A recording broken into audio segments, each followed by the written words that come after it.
And we are broadcasting, just so you know. So here we go. Right. Scene two. There we go. Camera's not available. Oh, it is too. I could see you. That's why because you can see me. And it shouldn't. So, I shouldn't be able to see you. Fuck. I'm not having a good fucking day here, and we're actually broadcasting now. So. Oh, that's really good. Yeah. So nobody can see us, which is fine. Well, they can see you. They can't see me. So you can wave and all that kind of crap. Let me see devices and printers. This is great. Hey, did you know that on April 4th, 2015, it's the full pink moon? Full pink moon, huh? And it says, spread this message so everyone can enjoy. What would that mean to you? So Barry, let's see. Camera. Why am I not even get? Come on. What are you doing? Come on.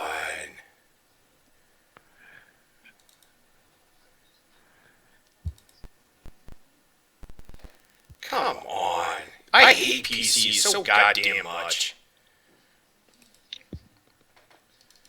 Really? I hate them. Come on. It says audio input, but it doesn't have video input. You gotta be fucking shitting me. There's some major issues there. No, it's just a fucking PC, and they fucking suck dick. And we are broadcasting, by the way. Oh, there you go. So much for that PG-13 rating. Right now, I don't give a flying fuck. We were really heading towards that. We were going to try that. That lasted like 1/2 of 1/4 of one show. Basically an eighth. Webcam. Yeah, that's great. Okay. So why is this not? Hold on a second. Let me go Skype. See. Skype. I don't know how to control my camera. Just shut it off or turn it on. If I knew how to do that. It's right on Skype. I can turn your camera off. If I turn your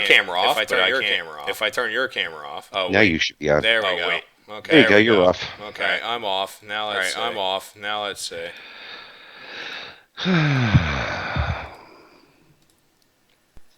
There we go. Oh, good. Wonderful. But now I hear myself. You shouldn't hear yourself. Let me see. Can you hear me now? Can you I hear can me now? hear you. Okay. So I guess that's it. Okay. All right. So I guess good. that's it. All right. Okay. All right. Good. So, all right. Okay. So we're gonna start, right? We're gonna start. Right? We've started. We're gonna start right now. We're gonna start right now. So we're gonna fade out and fade in. We're gonna fade out here. Come on. There we go. Okay. There we go. Now we're gonna go ahead. Now we're gonna go ahead and start this show. Maybe. Maybe not. Stop. Maybe. Have I ever said I hate PCs? Here we go. Here we go.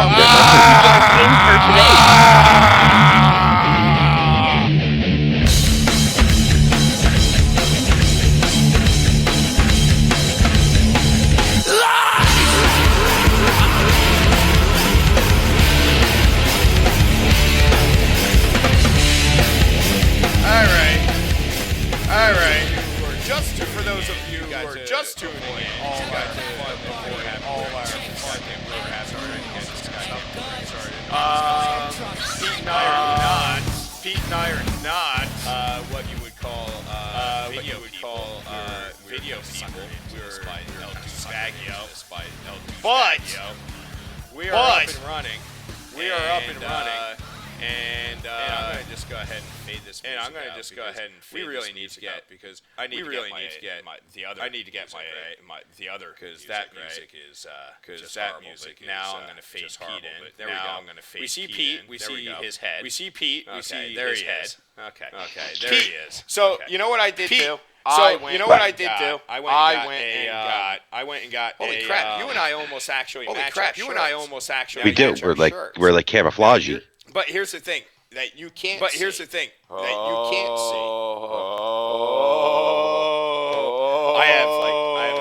I have an evil scarecrow on my shirt. So my shirt is like. Well, yeah, it's better. It's better. But it's like camouflagey kind of. It's like camouflagey kind of. But then it's got this big evil scarecrow on it. I feel like eviler. I feel. So anyway. Sure. Anyway.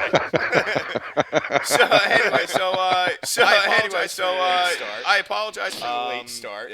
I have had issues with the internet. I may actually have more issues with the internet. I've been having issues with the past couple days. And of course, I started having them. So Pete was trying to get on. So Pete was trying to get on. Guru that he is was having some issues on his end. And then all of a sudden, my internet just started. I went ahead and started it. I went ahead and started it because I had issues. I had different feeds and all this kind of stuff. I don't know why this has to be so. But anyway, we're running. We're up. And we're running. What are we going to talk about tonight, Pete? What are we going to talk about tonight, Pete? There's quite a bit of stuff to talk about. So, there's more stuff than we could probably even possibly get into this evening. So, but I think we should start with the most important, which would definitely be. I'm awesome.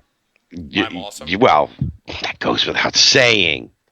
So I need to go get a cinnamon apple cider. But I will let you start talking. But I will let you start talking. I will. But I think one really important thing is I think this really goes to your kind of bent, because you happen to love the police.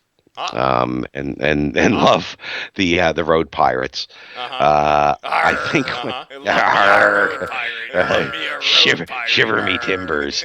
So, but I think this definitely falls into your your forte. Your field.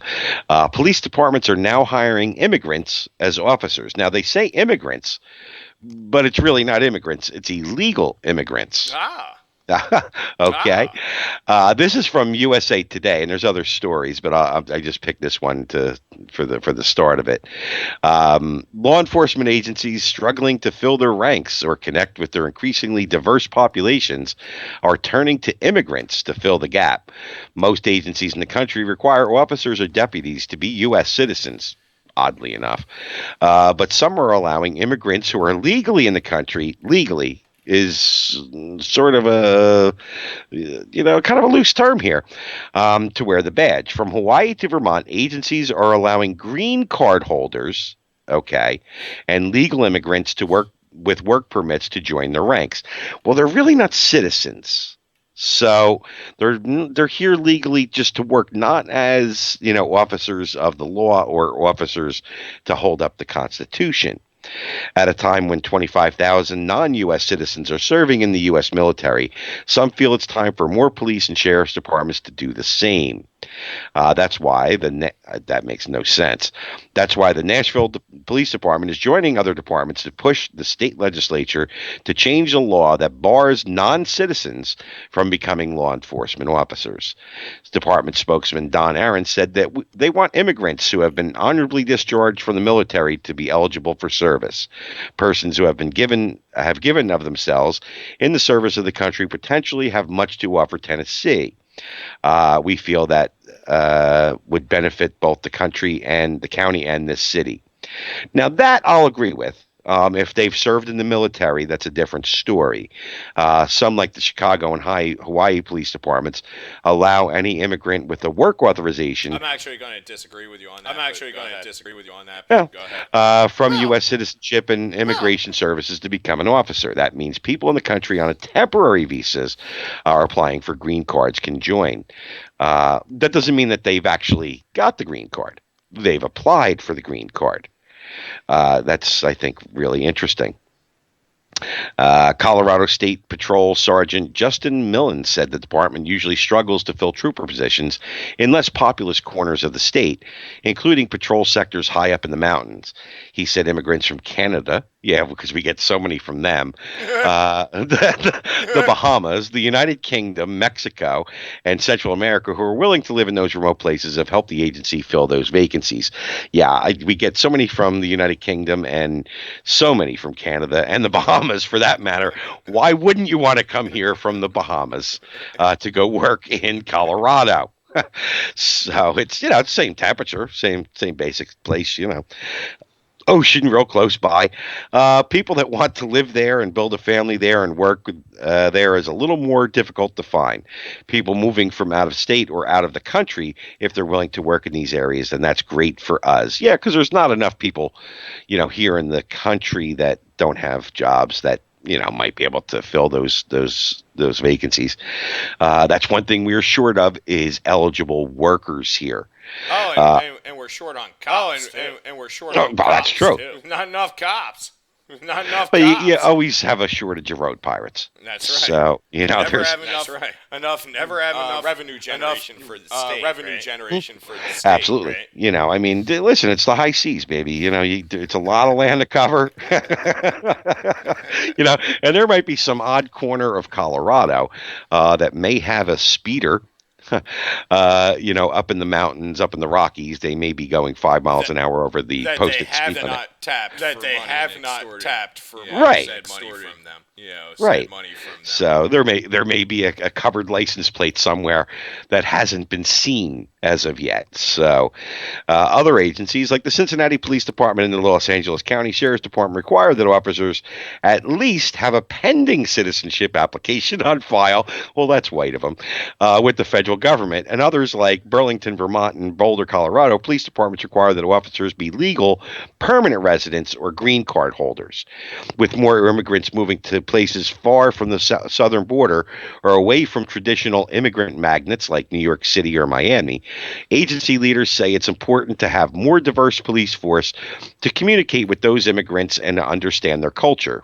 Well, Bruce Bovat, because we don't have a culture here. Well, there is no American culture, so we would want to make sure that we understand their culture so that, we can do like they do in their country because it was so good. They came here. The Deputy Chief of Operations of Burlington said the immigrant officers help agencies to be more reflective of the community we serve. We're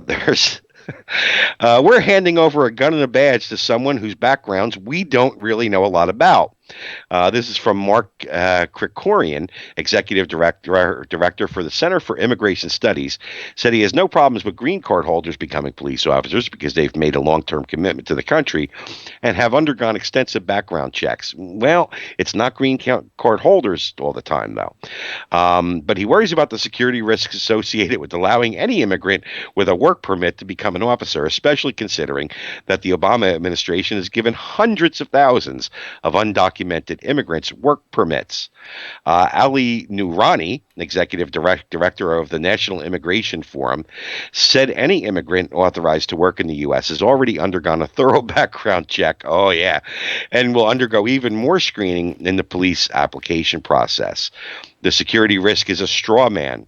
Yeah. Sure. This is about people who have gone through criminal background checks, who are meeting the very high standards that we have set as a country. This is actually funny to stay here and who only want to serve and protect their communities. I just had a look again. This is USA Today, right? This is The Onion. Yeah, no, this is the USA Today.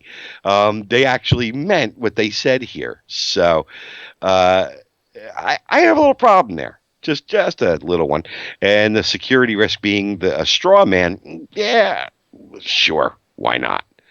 Now, what was it that you had disagreed with the actual fact that if they served in the military? If they served in the military, now if they served in the military, it maybe is not a well-known fact. Maybe not a well-known fact to people.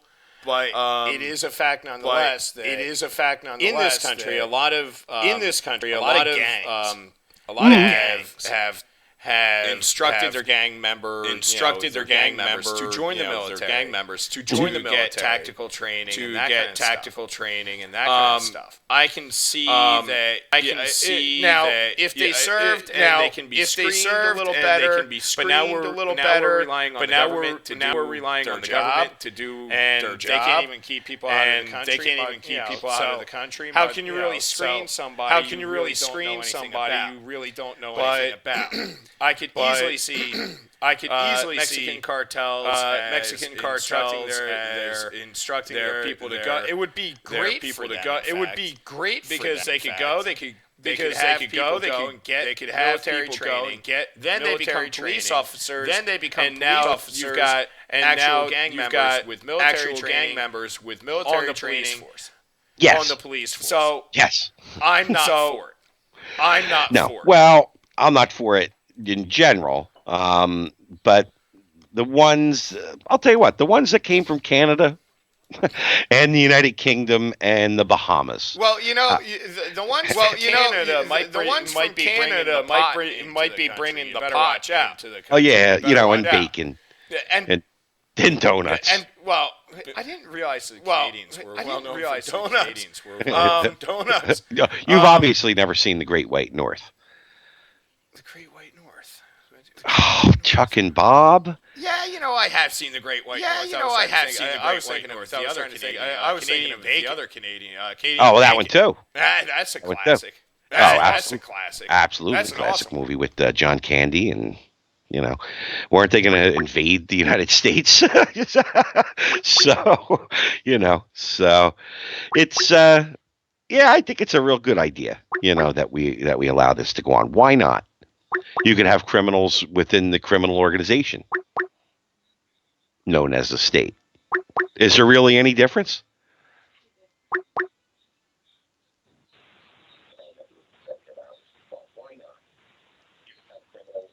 And you're gone.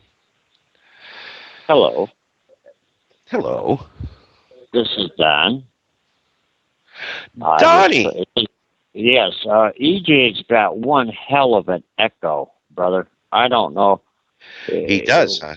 Oh, it's terrible. Well, just so you know, I don't know if you realize what happened just now, No. but EJ just dropped off, and because he went to pick you up. But instead of picking you up, he knocked himself off. How that happened, I'll never know. I figured it out. There he goes. My goddamn headset has a mute button on it, and I shifted, and it turned the mute button on. Well, put it on again. Just as Donnie was calling, is my echo better? Now let me check it out. Hang on.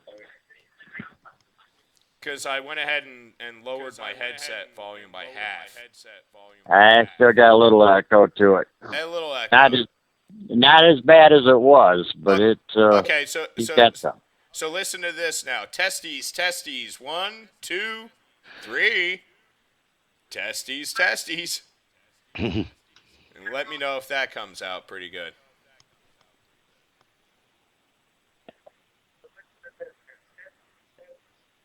Yes, good. Good. Thank you. You're back. Thank you. You are a gentleman and a scholar. Yeah, of course I am. I'm just listening. Continue on, gentlemen. Okay. Pete, what the hell were we saying? We're talking about how we don't like Mexicans. Well, not so much that we don't like Mexicans, but we just don't want them as, illegal Mexicans as police.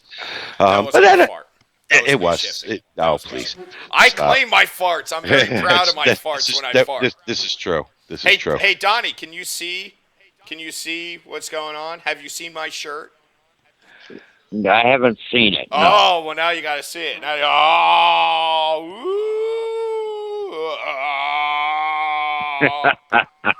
how do you like that shirt, huh? Oh, yeah, you're there, buddy.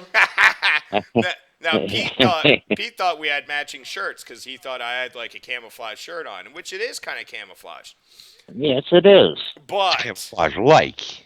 But then I lift up and you get to see the evil scarecrow. In the big, fat, flabby titties and stomach. Yeah, I've seen it all. Excuse me? Hold on a second. Oh, Well, I'm just suggesting. Suck it. So anyway, what's going on there, Dr. Don, and your penicillin? Not a thing, sir. Very nice shirt. I enjoyed looking at it. Now sit back down, please, or go some out. I just called in to tell you, echoing. He sounded great, but of course you always screw up the show. Well, yeah, that's really that's what he said. Well, I didn't realize I had a mute button. Well, hit it again. So,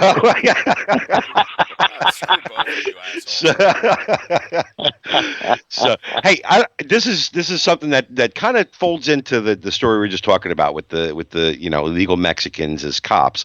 But New York City, I don't know if anyone realizes this. New York City has gunshot detection recorders. Okay. Oh, you are? Okay. Well, here, then we'll talk about it now. Is New York City's the new gunshot detection system recording private conversations. As Tyrone Lyles lay dying from a gunshot wound on East Oakland Street in 2007, he let out a few last words that would ultimately... I could have sworn that you were going to say he let out a fart. Well, he probably did. He probably did. That would ultimately help authorities convict his killer. Why would you done me like that? Or, he pleaded, or why you do me like that, dude? See, I have trouble with the ebonics. The exchange, which was used in court, was recorded by ShotSpotter, a gunshot detection system that has been installed in over 90 cities across the country. Thank God. By placing the series of microphones around high crime neighborhoods, the system is able to pinpoint the location of where a gunshot took place with a surprising accuracy, leading to faster response times from police.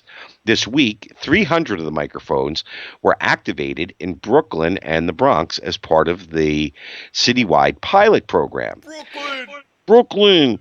Today, we are rolling out cutting-edge technology to make the city safer, to make our neighborhoods safer, and to keep our officers safer. New York City Mayor Bill, I'm a communist prick de Blasio, said in the appearance with Police Commissioner William J. Bratton to announce the initiative.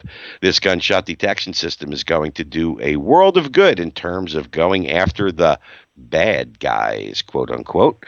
But cases in which microphones have picked up incriminating evidence have raised the eyebrows of privacy advocates who note that there could be a Fourth Amendment implications. Just, unreasonable search and seizure and, the privacy of a conversation. Well, there is no privacy anymore, so stop it.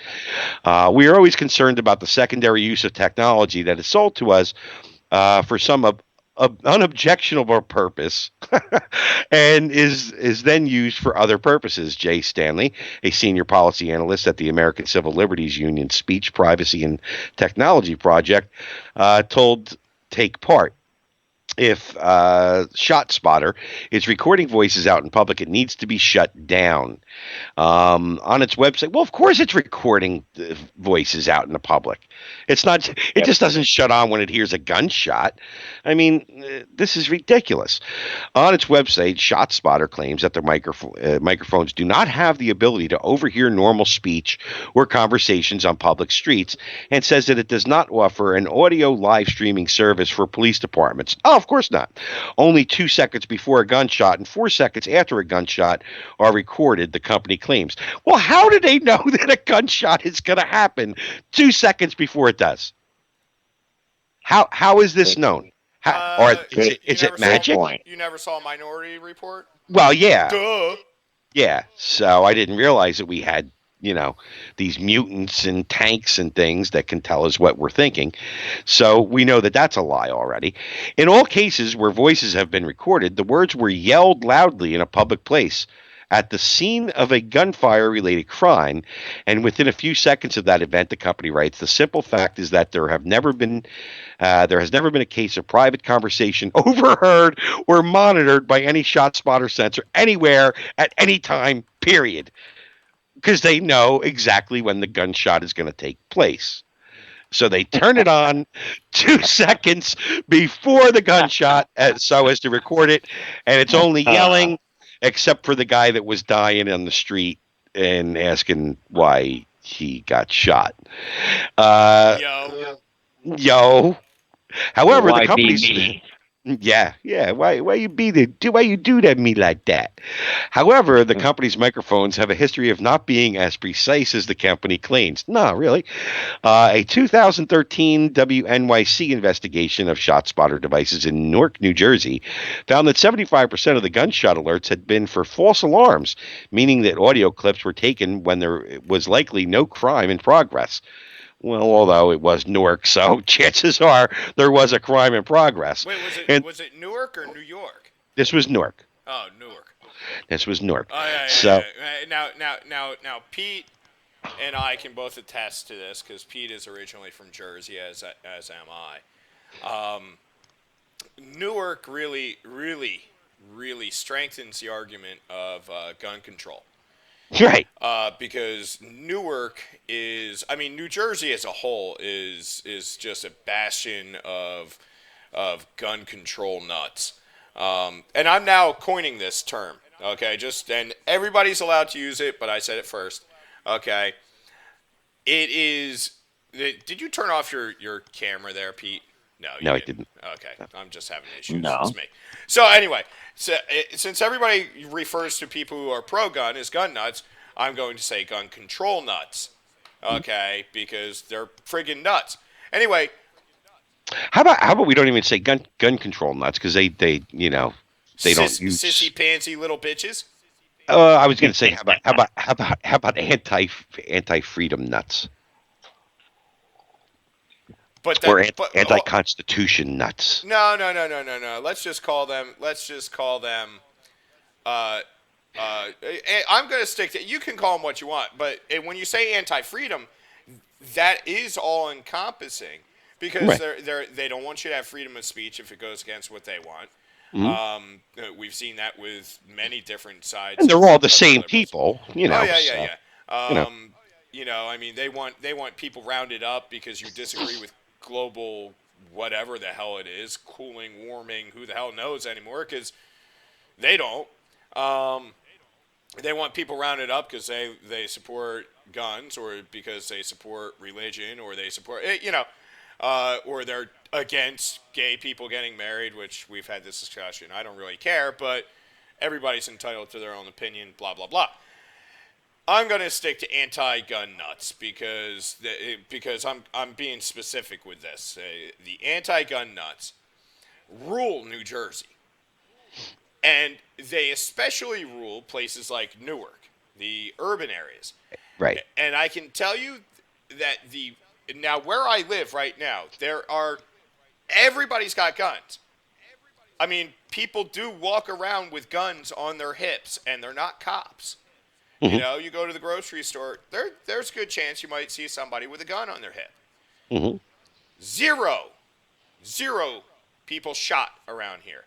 But I can guarantee you want to get shot if you have Death Wish, stroll down Broad Street in Newark, or one of the little back roads in Newark, or one of the little ghettos. Oh, just go by University Hospital. Yeah. The place is a war zone. I was going to say, just go to fucking Newark.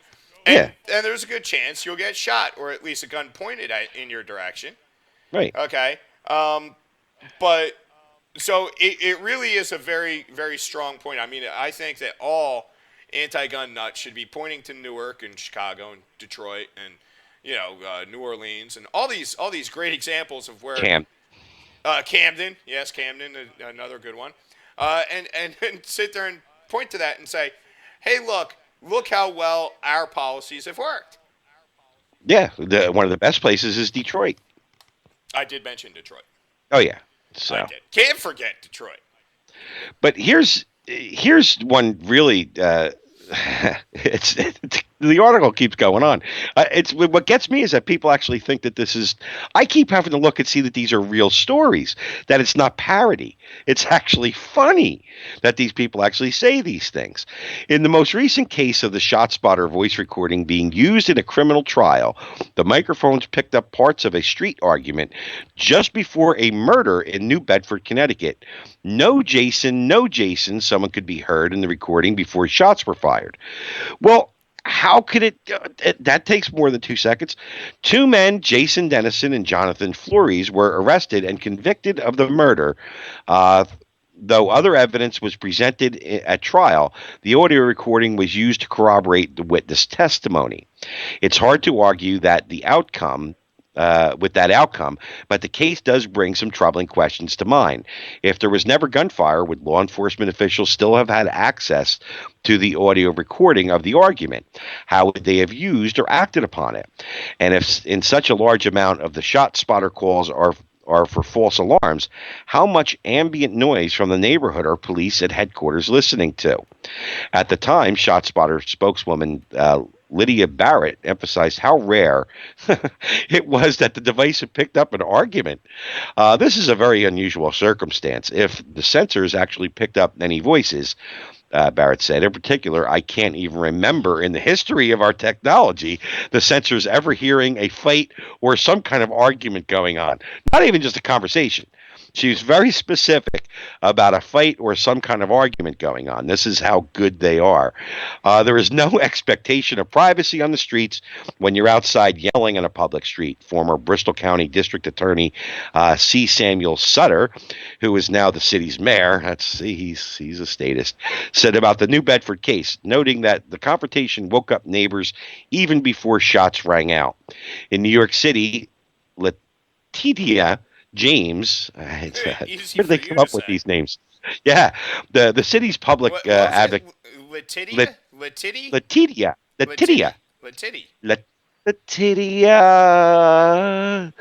The city's public advocate. Holy crap! Oh. Has introduced a bill to the city council to require quarterly reports on the data gathered by the new systems in Brooklyn and the Bronx. There has not been any legislation looking at the privacy implications of the technology. Well, of course not. It works for their favor. You don't expect them to actually say, hey, perhaps we shouldn't be using this. But no, they're like, yeah, well, let's just, make sure that we keep telling people that, no, we can't hear them. That it knows when there's going to be a gunshot 2 seconds before. And I'll bet you there's people that heard that and actually went, oh, well, if it's only 2 seconds before the gunshot, it's okay then.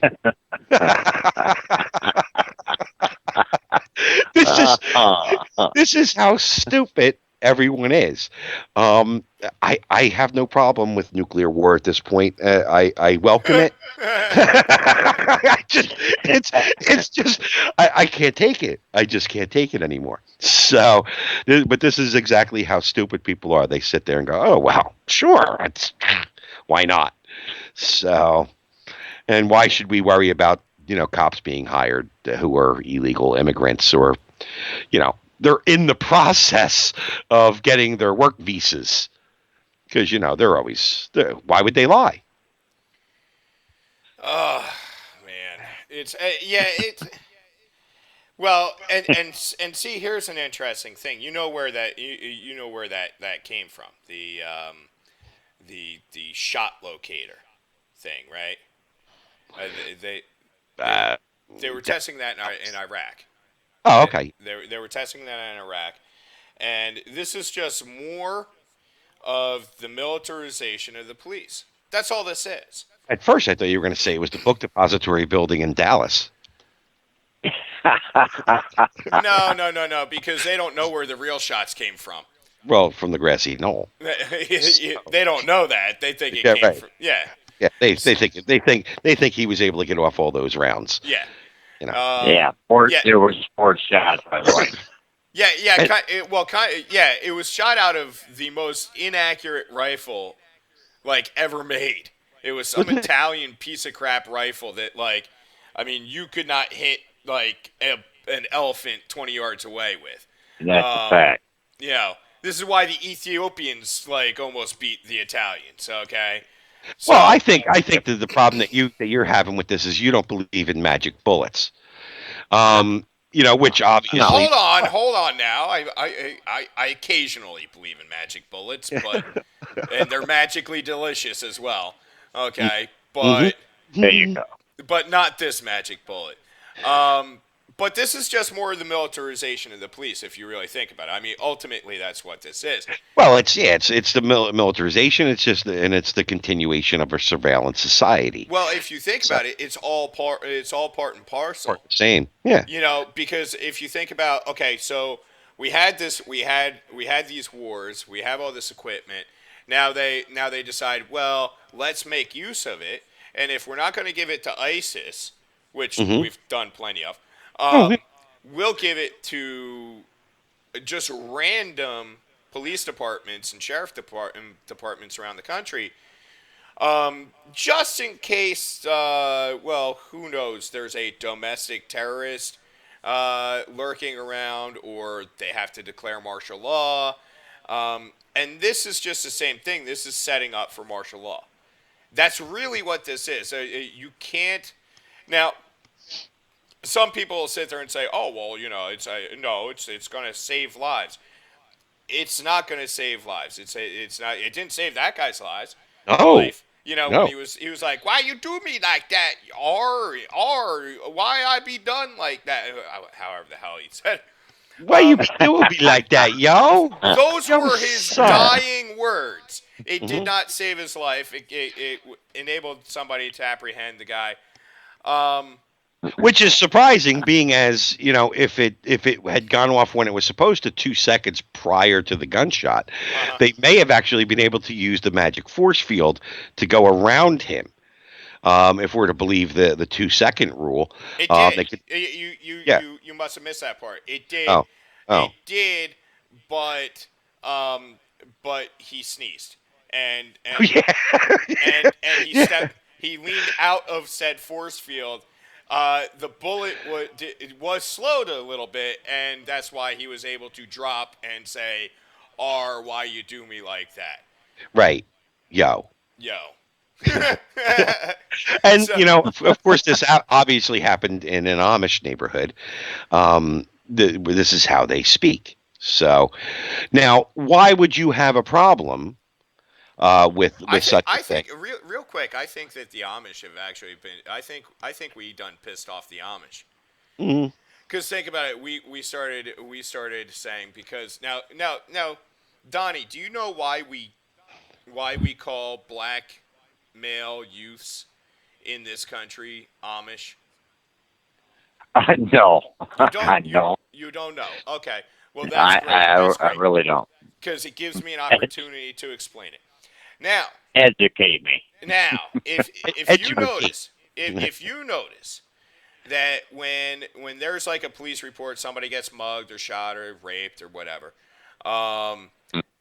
if it's a white guy or a Hispanic guy, they'll give a description. They'll say, 6 foot tall, blonde hair, white, or Caucasian. They'll say Hispanic. But they'll only say Hispanic when they're white Hispanics. Well, yeah, they won't say black Hispanic. But but they will not mention if it's a black male. And we've looked into this. We've followed up on different things where they'll just say, either they say they say a man, a young male. Did this, perpetrated this crime. A group of youths. Stuff like that. And then, and occasionally they'll release the name, and the name will be like Tyrone or, something like that. Right. It'll be something like that. But they never mention black male, African American male. They always will say white, Caucasian, or they'll say Hispanic. Right. Asian, of course, they'll say, but Asians aren't committing a lot Yeah. of crimes. Let's admit it. So we were joking around about it, saying, "Gee, I wonder who these guys are that they don't mention. They must be Amish." So that's how we came up with Amish Utes. Amish Utes. Now, ever since we started calling them Amish Utes, now they actually have television shows like Amish Mafia and crap like that. Oh, yeah. Because I've seen that. they were listening to us and they said, "Hey, they're making fun of us. Oh, we be bad. We gotta get gangster on their ass." So they churned We'd some be butter. dead. They churned some butter. They got some AKs. They raised a barn. They got some grenades. They'll get downright medieval on your hiney. Thank you, Now, Nerd Out. now, the reason we had to pick the Amish, though, Donnie, in all honesty, it was a toss-up. We were going to go with either the Hasidim, Hasidic Jews, or the Amish because they're well known for their criminal proclivity. So we said we have to pick one of these groups because then everyone will know who we're talking about. So, but we ended up going with the Amish because, they got them souped-up buggies and whatnot as That's getaway vehicles. I did see an Amish buggy doing donuts in a parking lot on video one time. I did see that once. Yeah, I did see that. That was pretty funny. So now you were saying about this about. Well, why would you have a problem with this? And with the police now, of course, also the illegal immigrant police, who are at least getting their work visas. We shouldn't say illegals completely. Other than the fact that illegals are skipping deportation hearings, in an amount close to 153%. Which is very odd. How can you get 153%? Well, that's the thing. Here, let's find out. In Washington D.C., this is. Are they getting caught again? And then again and again and again. From KRGV.com, which is the Rio Grande Valley in Texas, down by Texas Bob. Not too far from his chicken pen. Washington D.C. The federal government said that the number of undocumented immigrants failing to appear at deportation hearings is on the rise. According to the Executive Office on Immigration Review, the number of people who did not show up after being released on bond or on their own recognizance grew by 153% in the past 4 years. Immigration judges ordered deportations for those no-shows. Sure. If we find them, we're going to deport them. About 30 to 40% of undocumented immigrants failed to appear at the hearings last year. The statistics also show that the judges grant asylum less than 50% of the time, while immigrants from Central American countries get asylum on an average of 2% of the time. Very, very short article. I think there's more of it probably has more with the video, but I don't know how they come up with 153%, but they do. Just what it is. So it's what it is. It is what it is. So because I would think that they would show up for deportation hearings if they're not going to show up for for anything else. They're going to say, well, right. we got to get there so we can get deported. So in order, to punish them, the judge says, well, we're going to deport them. Well, that was the whole idea, stupid. So, and this is what people believe, that we believe this. We sit there and we listen to this double speak and go, oh, so, and we understand. We get what you're saying. We're down with you, Holmes, Now, I mean, we can obviously. I express my opinion on the aspect of allowing green card holders to become cops. Hell, they don't even screen the psychopaths from this own country. Right. I mean, really, they don't. I would say. And I don't know I don't know if it's a majority, but I would say a good at least 25% of the police in this country are absolute sociopaths. And I also know some YouTube hosts that are sort of that way. Well, yeah. I mentioned that. So, I had. It was interesting. I had a psychiatrist. Jesus! Tell me that I was that he thought I had antisocial personality disorder, Which is true. which is totally false. Totally false. Hold on a second. People with antisocial personality disorder care nothing about anybody other than themselves. They don't care about their children. They don't have pets because there's varying degrees. Now, he said he thought I had the full disorder. Okay, and I said I think you need to have your license revoked because you're a fucking moron. Okay, and I'm thinking about putting a fucking knife in your skull right now as we speak. You piece of shit. Yeah, which is it's understandable that he could confuse something like that. I mean, of course, those are terms of endearment. But I'm not gonna deny I have antisocial tendencies. No, like if I don't know you, if I know you and like you, I mean, there has to be that common ground that know and like. Then I tend to care a lot. Like, for example, one of my friends is having problems with his wife right now, and last night I spent about an hour and a half on the phone with him, just trying to help him out. If I was antisocial personality disorder, I wouldn't have done that. Could you imagine how screwed up that thing's going to be now?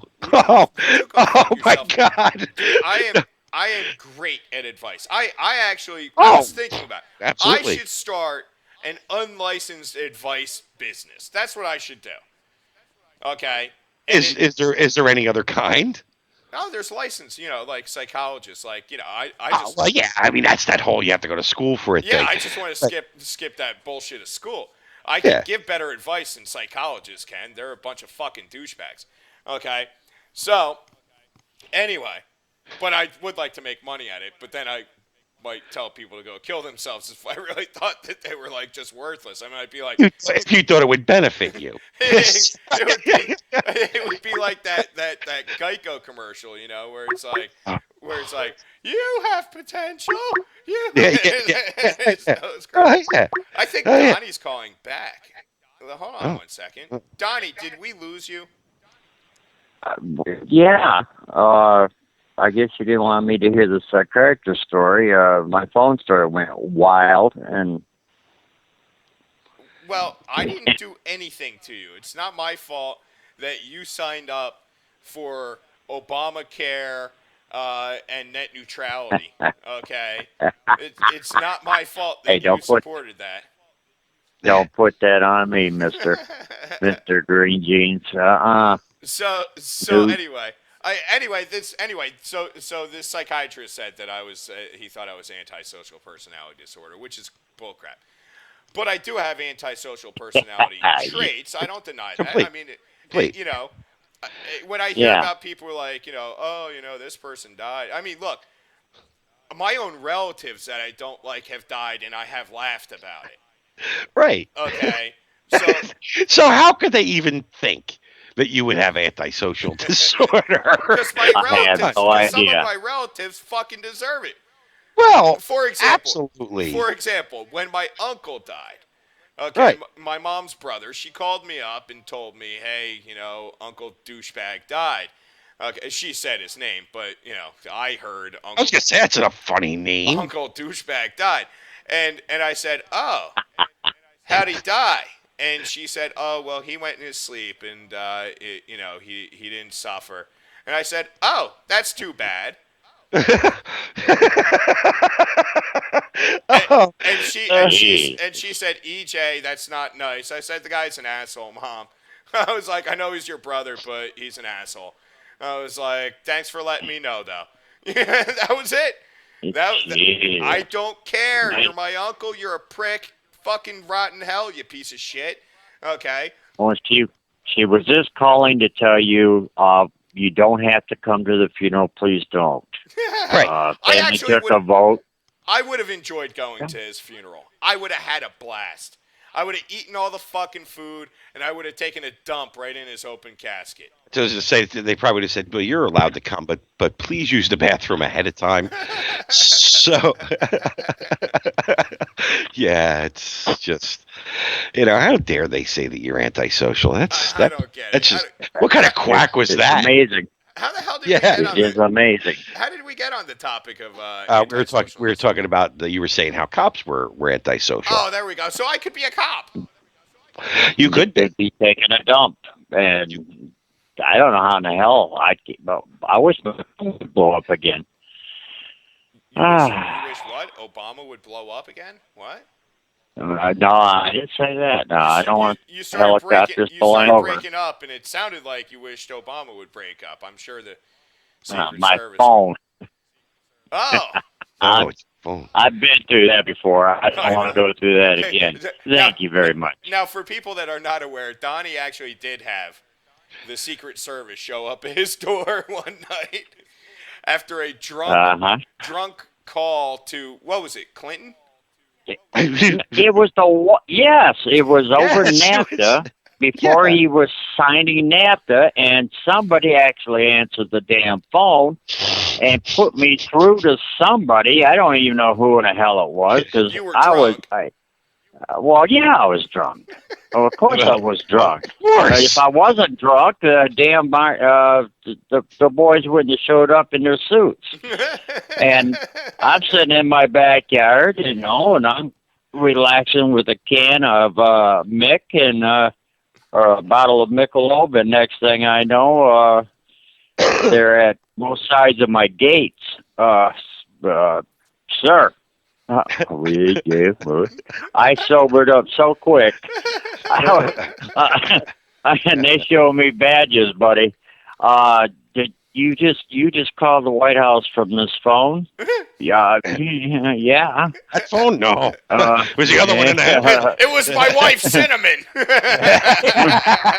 We were married. I wasn't married at the time. I couldn't blame it even on my kid. He wasn't even home. Oh, man. Because he would have outed. Well, you're right. He could have stayed around if I was going to get arrested. Oh, you should have just said, hey, look, it was my dog. Come on, I'm a union worker. My dog knows how to dial a phone better than me. Yeah. Well, they seem to know all about me, about working by working at the truck plant. They knew. They have ways, I guess. They have ways. Well, sir, you can't call the White House and cuss everybody out. And I think they were taking it kind of. Yeah. They took it kind of. I think they were. Laughing inside. Actually, I really do. But boy, I wasn't. I was. From what can I go wipe my panties out of? From what I understand, my G-string. The Secret Service did not like Bill Clinton. They did not like Bill Clinton. They did not like Hillary. They do not like Obama. No. They did tend to like George Bush. I mean, and look, I'm not trying to sit there and say, oh, well, George Bush was better. Was yeah, right. But he treated him better. But you know what? George Bush did. I mean, even though he sent troops over to die for oil and corporations and right. And that kind of stuff. He at least showed people in the military respect before he sent them over to die. And then after they came back without legs and arms and things like that, he always went to visit them in the hospital. Yeah, he went to visit them. Obama, on the other hand, how many times have you heard of in my lifetime, and I'm older than both of you, somebody jumping the White House fence, making it into the White House. Yeah. Somebody shooting, and it actually lodged in their home residence, and Secret Service didn't find it. Yet the maid found the bullet. Uh-huh. Are you kidding me? Yeah. Are they really protecting this guy? I don't want him to die. You don't? I don't want him to get killed. No, I don't want him to get killed. Why? Because you don't want Biden? No. Well, that's another good reason. I'm being but, dead serious because it is not a crime to say that you wish that the president would be dead.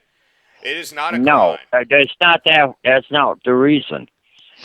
Because he is destroying this country faster than any. I want to know where $6 trillion went since he's taken office. It's more than that. It's way more than that. It is. But from 12 to 18, and it's going to be 20 before he gets out of office. That's what we. Well, do you think that we're going to find out if he makes it out of office? Fine. Where is that money going? I don't know. Where did the money go the night before 9/11? Yeah. You remember the press conference? Rumsfeld, the Pentagon. Trillion. There we go. Yeah. We're at 18 trillion 157 billion. That they own up. Yeah, I was right. Yeah, that they own up to. Right. It's probably. But I remember it was 9/10. Yep. 01. Rumsfeld said the Pentagon is $2.3 trillion is missing. The next day, all the records went away. You remember what time? Do you remember what time it was? I still remember what time it was. It was 7:30, just before prime time, the time when hardly anybody's really watching TV, and they had a press conference on a Monday night. This is actually. I was just saying that. I think I was saying this with Bree on our show on Wednesday, and I was pointing this out. I said, look, I said that when do they always report bad news? It's a fact. It's not just me just saying I've noticed a trend. I know this as a fact that people in Washington will report bad news at the end of the day on Friday. Mm-hmm. Oh yeah. Oh, they absolutely. Never ever will report bad news unless it's breaking and they have no control over it. Right. On a Monday or a Tuesday or a Wednesday. Right. They won't even do it Thursday if they can help it. But if they get to pick and choose, it's always on a Friday because nobody's paying attention over the weekend. Right. They'll never do it on a Monday, but yet they did it on a Monday to report that $2.3 trillion was missing, was unaccounted from the Pentagon. Now, those Pentagon records were all held in Tower 7. Well, World Trade Center Tower number 7, which was hit by a plane. Which was not hit by a plane, and it was a block and a half away. Stop. And they're short blocks. It had 2 fires in it that were totally contained. But yet the whole building collapsed, even though it's a steel box structured building. Oh, and all that gold that was in the basement. You don't know how hot paper can burn, dude. Well, that's true. That's true. It's obviously much hotter than jet fuel and thermite. Well, absolutely. Absolutely. I don't have any idea what a ream of paper how hot that can get. That's like almost like the surface of the sun, man. Now, just to be clear, Donnie. Okay. Yes, sir. The debt, the national debt, going off the old figures. Now, here's the thing. Here is the thing to consider with this, and it's not accurate right now. Okay, because our debt. Well, actually, it's GDP to debt ratio. Oh, it's not. Oh, I know that. But it did change. Our national debt, okay, is. Jeez. Oh my goodness. If you look at how things have been adjusted, when Barack Obama took office, I believe it was around $9 trillion, right? Just about, yeah. Okay.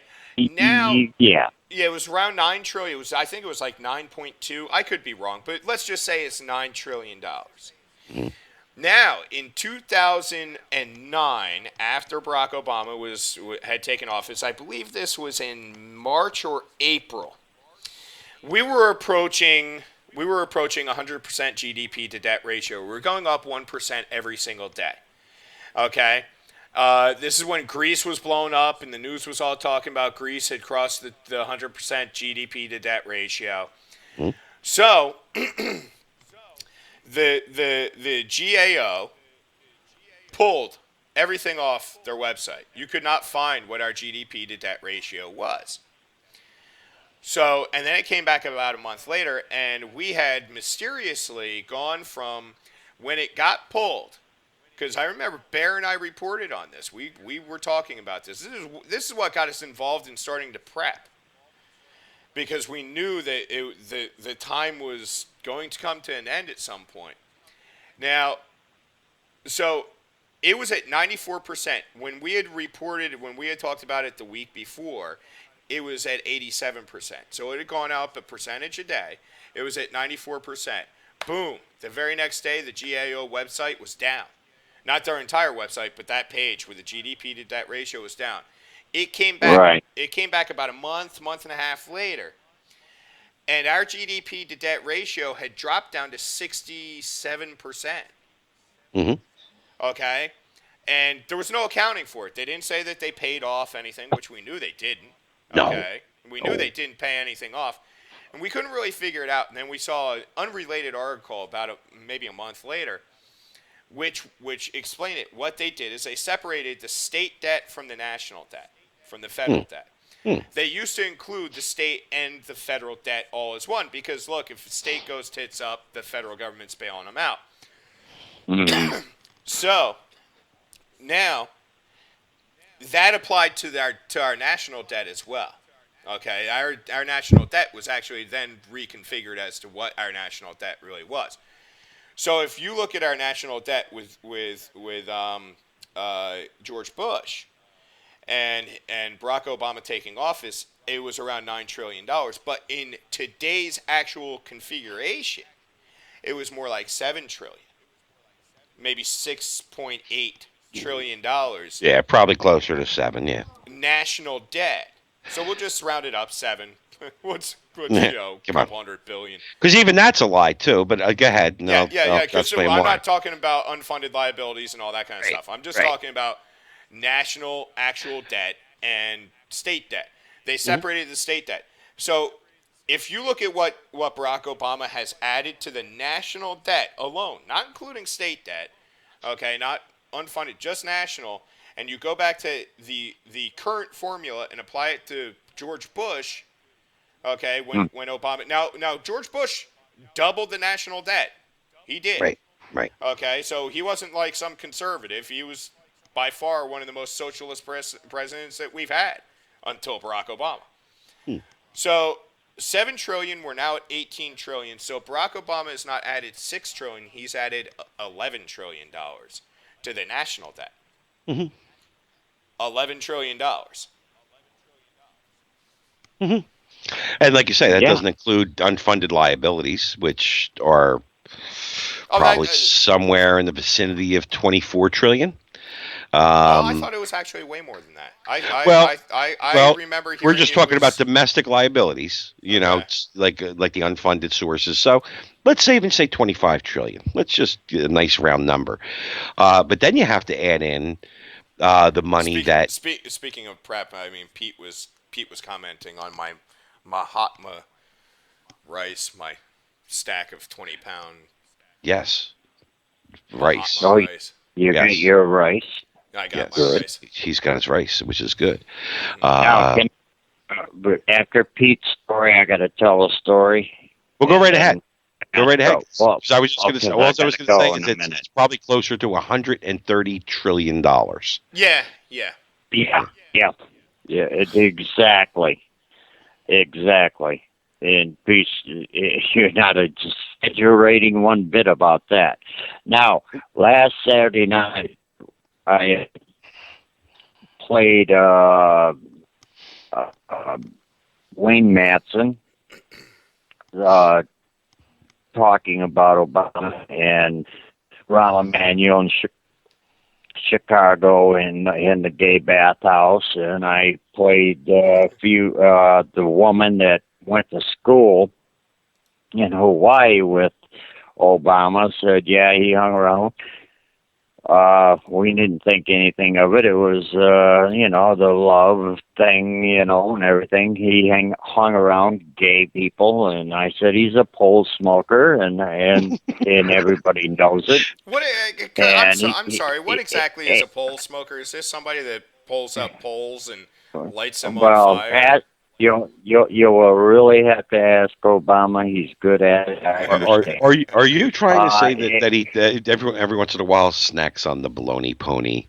Exactly. And I played others that Trinity Church set up that marriage with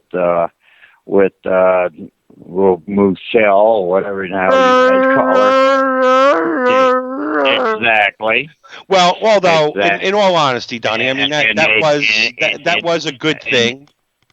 That was a good thing. And they don't like each other. Yeah, I guess. That's only because of the different species. They had to learn to. I mean, after all, he's pretty much human. Check this out. Check this out. I played people that live in Chicago and in newscast. I played it, and I added my own touch. I got a email from Blog Talk Radio.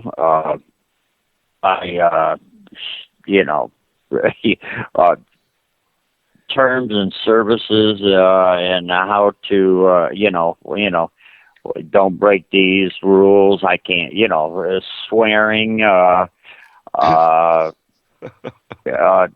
playing tapes, and all this other crap. And then I happened to go back and look at my archive. They took that show off.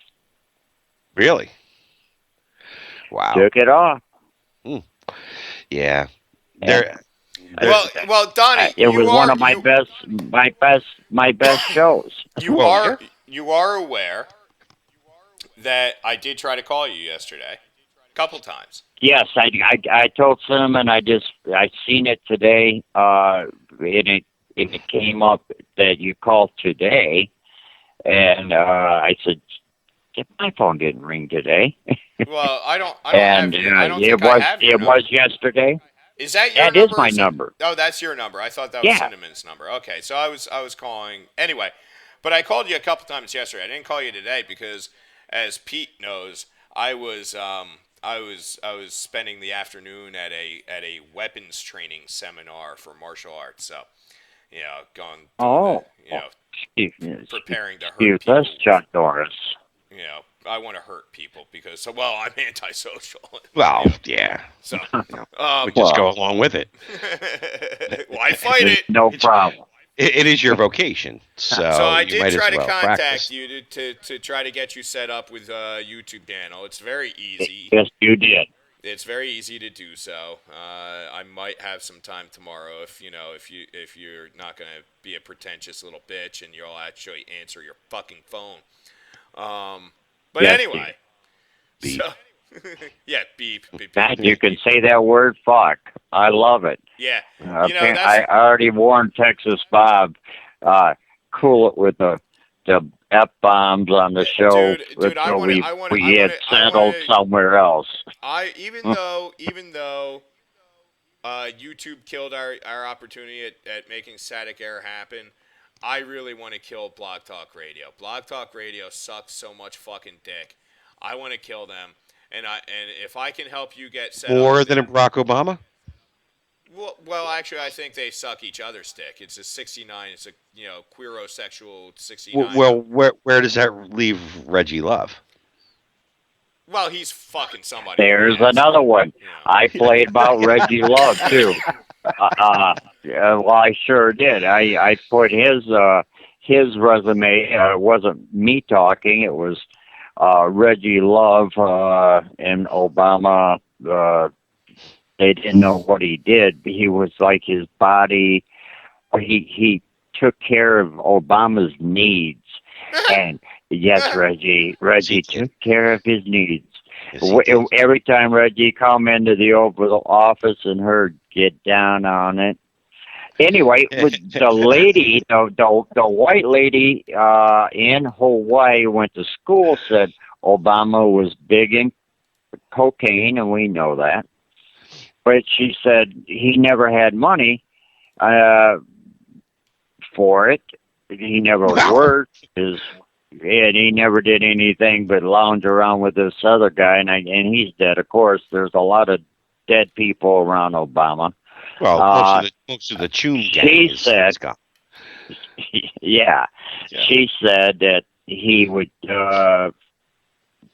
hook up with the older white men for money and do the horizontal, little bongo on the butt and get some money and buy some cocaine. And she said, I don't care what he says. He's probably bisexual now, but he was gay then. Well, I don't know if you would call it that. I don't know if you'd call it that. I think you see these people. Did you hear?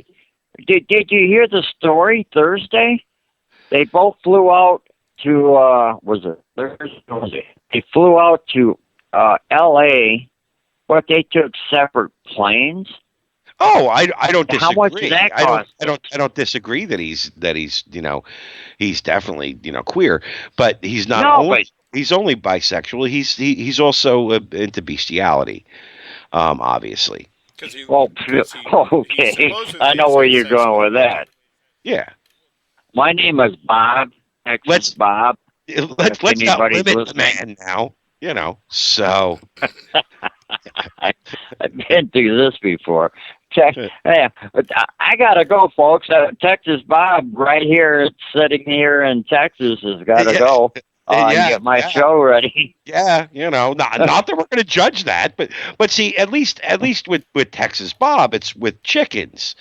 Yeah. It's something that, who are they going to talk to? The thing that he's going around with actually has the power of speech somehow. We don't know, but they've taught that Wookiee how to speak. So, at least the chickens aren't going to tell anyone, and they actually do look good in garters. So that's a lot. You can't say that for Muchel. That's a fact. Come on. You guys are crazy. Let's not get crazy. I love it. You guys are on YouTube. It's awesome. It's easy to find. I wondered where in the hell you went because I couldn't find your damn show. I'm going, where in the hell is my? I keep clicking on this, and then it's not there. And I'm glad you're on. When you go on Facebook, most of your Facebook stuff is like you're playing games. I don't know why. Poker. I get that in my for some reason I get it in my news feed that you've played and won a game. I'm like, all right, Donnie. So every day. I practice. I play Texas Hold'em. We cinnamon and I go to the casino. Jeez, that's funny. And I don't go every day. So I have to keep my games. We won some money, and even I had to claim it on my damn taxes. But you didn't I don't even want to talk about that. You didn't have to. Yeah, I did, because they weren't going to give me the money until I signed this little thing at the IRS deal. Things have changed. I'm sorry, guys. I'm actually not paying attention to either one of you because I'm looking at pictures of this girl, Jess Greenberg. She's the one that plays the acoustic guitar and mashes her boobs together, and she's just friggin' hot as hell. Oh, yeah. God. What a stone horny bastard. I am. What do you want from me? God. We wouldn't want to interrupt your boob watching with about with current events on a show about current events. Absolutely not. So we wouldn't. But I'm going to keep you guys on, but I got to get off the phone, and I'll talk to you soon. But I'm going to be listening all the way up to the time. All right, cool. Well, because there is a direction I want to take this show into, and not into the gutter. Actually, I have a. Right, I understand. I have actually a plan here. So, Donnie, I thanks for understand. calling. I will do my best to get you set up with a YouTube channel so you can get the hell off of Blog Talk. I want off. But just to let you know, I know you're old and you're not familiar with certain things Yeah. technology. I'll hand the phone to Cinnamon. I will. Sounds good. And she can press the little phone button that says answer, and then you can talk to me, okay? It's amazing how that works, okay? You freaking Karate Kid. All right. You all have a great night, and I'll talk to you hopefully soon. Wednesday at 7, right? Wednesday at 8. Wednesday at 8. We're 8. Which I was going to talk. Don't do this to me. Well, I was going to talk to you about that. Wait. That was something I was going to talk to you about because we were going to talk about that too. Because I told you I want to. Okay. I want to keep the times equal, 8 and 8. But but I don't want to cut into your show. So so we were going to talk about that. Cut in. You don't have to worry about that. I'm not like that. You know that. Yeah, but we don't want to do it if you're on YouTube. So this way you get your time in because you guys are an hour behind us. Yeah. So. Yeah, you know how popular our show is. He's not an hour behind us. He's our time zone. Yeah, but is he? Well, yeah. Oh, okay. Yeah. He's Eastern. I thought you were Central. Okay. You can tell me the budget of the White House, but you can't tell me we're in the same time zone. Hey, just so you know, Donnie, before you go, I did just send you something on Facebook. So if you get a chance to look at it, please share it with Texas Bob. It's about pens for chickens, and it looks like it's basically like a feeder for a bordello for him. So just something that you could use for some ideas, for when you're not doing the show on Friday nights or something. So, Oh, you got it, brother. Well, Pete, speaking of Facebook, I just shared something on your wall that you should check out while we were doing the show. Do that. Actually, do it right now because I'm going to go grab myself an apple cinnamon cider. Oh, and I saw that about the babysitter. That's you are gay. Holy. Wait a second. I just shared this thing with this hot ass supposed babysitter with her boobs hanging out and stuff, and I'm gay. All right, okay, fine, whatever. Donnie Reggie. Cinnamon cider apple stuff. It's apple cider. What the hell's wrong with you? It's apple cider. Apple cider. What the hell you think? It's fermented apple cider. Okay, it's good. Yeah, yummy. Notice how he said that. He yummy. Said it's fermented apple cider.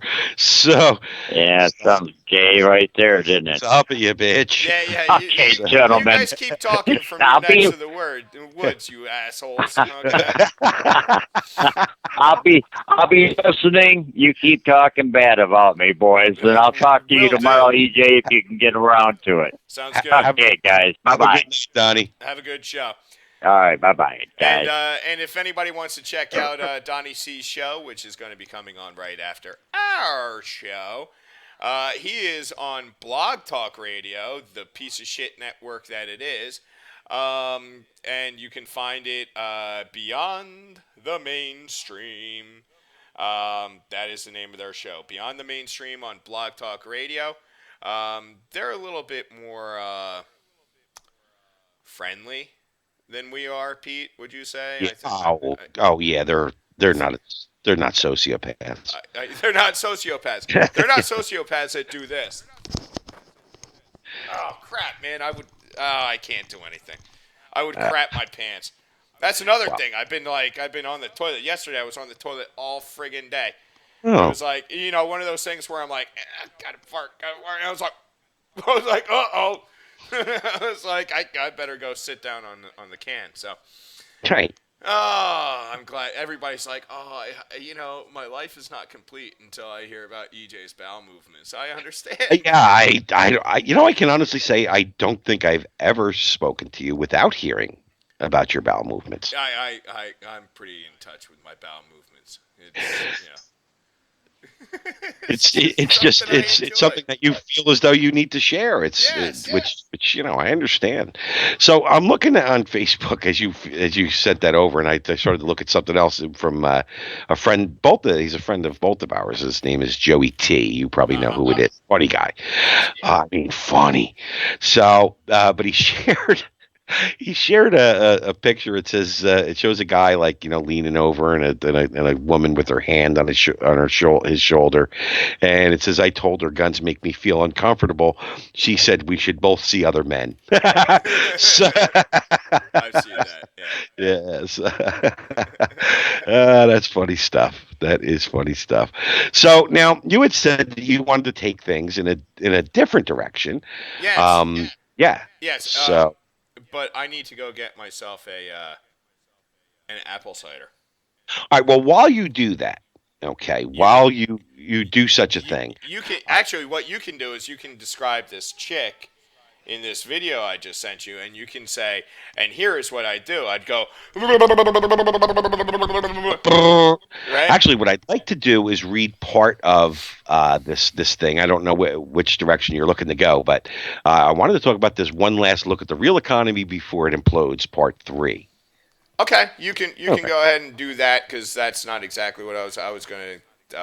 What were you looking to do? Mine is going to be talking about the paradigm shift that's happening within the Democratic Party, and there is a paradigm shift happening in the Republican Party, and I think that I think there is a strong split. Hell, just go ahead and talk about what you wanted to talk about. I'll be right back. Because my fridge is right over there. I actually see my kids are in the fridge. Could actually have them just bring you one. They're naked. Well, don't have them bring. Put some clothes on. Put clothes on, you naked children. You guys have been running around naked this whole time. Could you put the? You should probably put your camera off just in case. No, they're not. They're not anywhere around here. Yeah. Go put some. No. You're not eating yogurt anywhere except for the kitchen. You understand me? But put some clothes on first. All of you. Put some clothes on before you eat that yogurt, and get that yogurt all over your clothes, please. Oh, man. Dude, seriously. All the gray hair. It's children. Yeah. Children. Yeah. I used to I could have been a model. Then I had children. And it all went to hell. Now I could be the model I could be the model for the poster. You could be like the after person. Why you should not have so many friggin' children. I mean, right. You could be like the before and after. You could be the after now. Yeah, that is what I am. So go ahead and say what you got to say about. Well, it's actually kind of a long thing, so I'm just going to look for something else that At least one of my kids has clothes on. I'm looking. I see one kid has clothes. Is your other brother naked too? Could you tell them both to get some clothes on and they're not allowed to eat food outside of the kitchen? Before I have to kill every single one of you, right? I threaten to kill them every single day. It's amazing. They don't believe me. Several times a day, as a matter of fact. Several times a day. It's not just every day. It's several times a day. For some reason, they don't believe me. I mean, they don't realize that they're zombies that have been killed, reincarnated, killed, reincarnated, killed, reincarnated, killed, reincarnated. But they just don't take me seriously. So, well, that's understandable. Now, I have a question for you. Sure. When you were a kid, in grade school, elementary school, or whatever, middle school, did you ever tell somebody you were going to kill them? No, I'm sure. It was probably one of the most common things out of my mouth. Yeah, you're dead. Yeah. Oh, yeah. Oh, yeah? Yeah. It was either, oh, yeah, want to fight about it? Or, I'm going to kill you. Or you're dead.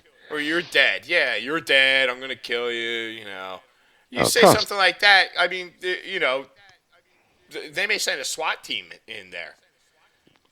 taser, an 8-year-old kid, I mean, I may kill a lot of kids in Battlefield, and you're like the scourge of 8-year-olds everywhere on Battlefield. That's true, and I laugh over their corpses. I'm like, ha ha ha ha ha ha. That's what Absolutely. you get. They have no idea what they're getting into when they start playing a game with you. Interesting. And here's something that, just you're talking about speech, and like how these days if you ever said anything you'd be locked up. Well, here it's not just in grammar school. You could go and get your thing. Oklahoma frat fallout. I'll be back. Some speech protected, some is punished. Washington, 3 times in a recent days, people uttering slurs against African Americans were quickly punished. Yet such consequences are hardly automatic. Insults aimed at Muslims, Latinos, Jews, women, and others are routinely decried, but also often defended as free speech. A congressman says something derogatory about immigrants, yet remains in power and in politics. An activist preacher slurs Jews and is later an advisor to the president. Some offensive speech is punished, some is protected. The line changes and shifts over time. The latest furor was triggered by a video showing University of Oklahoma Sigma Alpha Epsilon fraternity members singing, "You can hang them from a tree, but you'll never sign with me. There'll never be a N -- at SAE." A few days later, Univision fired talk show host Rodner Figueroa for saying the First Lady Michelle Obama looked like a cast member of Planet of the Apes. Last week, a Cleveland anchorwoman returned to the air after being suspended for using the term offensive to African Americans, where, as some experts, was their right to speak freely. When terrorists killed French journalists who satirized Muslims, President Barack Obama led the Western chorus defending a universal belief in the freedom of expression. There can't be silenced because of the senseless violence of a few. Yet speech often is silenced or at least punished. In Oklahoma, University President David Bourne quickly kicked the fraternity off campus. "I have a message for those who have misused their freedom of speech in this way." He said, "You're disgraceful." They apparently weren't breaking any laws, and some questioned whether their right to speak was being compromised. Of course it was. Absent information that was not at our disposal, it is difficult to imagine a situation in which a court would side with the university on this matter, the American Civil Liberties Union of Oklahoma said. After all, there is no crime in the U.S. called hate speech. But Paul Butler, a professor of law at Georgetown University Law School, thanks to the First Amendment and a long string of court rulings. Speech is often a subject of 2 tests in this country, whether it crosses the moral line that makes it impossible to defend in a court of public opinion, and whether it crosses a legal line. Americans have become more willing, even eager, to express revulsion at slurs against long-oppressed minorities, particularly African Americans. Insults against Muslims and Hispanics do not stir the same sweeping rejection. We could permit free speech at the same time. We say we are morally outraged, said Daniel something or other, director of the Rutland Institute for Ethics at Clemson University in South Carolina. Dave Agemi, a Republican National Committee member from Michigan, in October said that the camel jockeys don't make good fighter pilots. After other incendiary comments, the RNC's executive committee censored him in January. He remains a member. Well, they should. This is ridiculous that anyone gets fired or suspended for saying anything. 2 summers ago, Representative Steve King, Republican of Iowa, outraged young unauthorized immigrants. I mean, this is the bullshit that they actually put out on the web and they put in newspapers. For everyone who was a valedictorian, there's another 100 out there, weigh 130 pounds, and they have calves the size of cantaloupes because they're hauling 75 pounds of marijuana across the desert. Despite protests, King was reelected easily, and in January he hosted the first Republican presidential forum in 2016. The Reverend Al Sharpton. The Reverend Al Sharpton, in the 1990, called the Jewish store owner a white interloper and referred to Jews as diamond merchants. He said that his store owner reference wasn't meant to apply to all Jews, and that other comment was misconstrued. Well, of course, just like it was misconstrued when the Reverend Jackson said of New York City that they were going to Jaime Town. He is today an MSNBC anchor and an advisor to Obama. This much has changed. Slurs are more easily detected and debated today. It is a fulfillment of a principle Supreme Court Louis Brandeis expressed in 1927.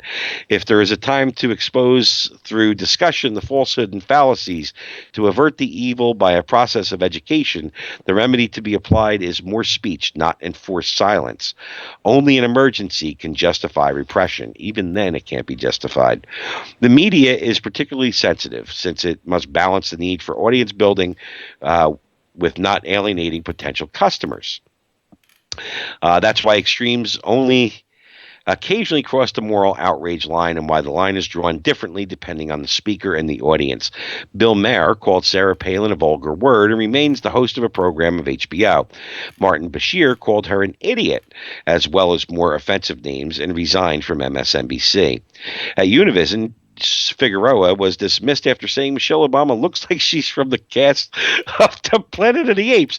Well, the movie. What are you saying? Asked hostess Lily Estefan. Figueroa defended his comment, saying, "But it's true." Well, it was. So I mean, it wasn't like the man's telling a lie. In Cleveland, television anchor Christy Capel returned to the air recently after a 3-day suspension for using the word jigaboo, a deeply offensive term for African Americans. She apologized to viewers. I wish we had that clip from CNN. But the conservative talk show host, Rush Limbaugh, remains on. On the air. 3 years ago, he ignited a furor when he called Sandra Fluke a slut and a prostitute after the Georgetown law student found herself in the middle of a congressional battle over whether medical insurance should be required to pay for contraception. The legal do not cross line is brighter. How do you find the longest fucking articles? Oh, it goes on and on and on. But here's the thing. It's all bullshit. These are just words. I don't care what you say. You could say any word you want. It doesn't matter. That's what free speech is. You don't like it. That's tough shit.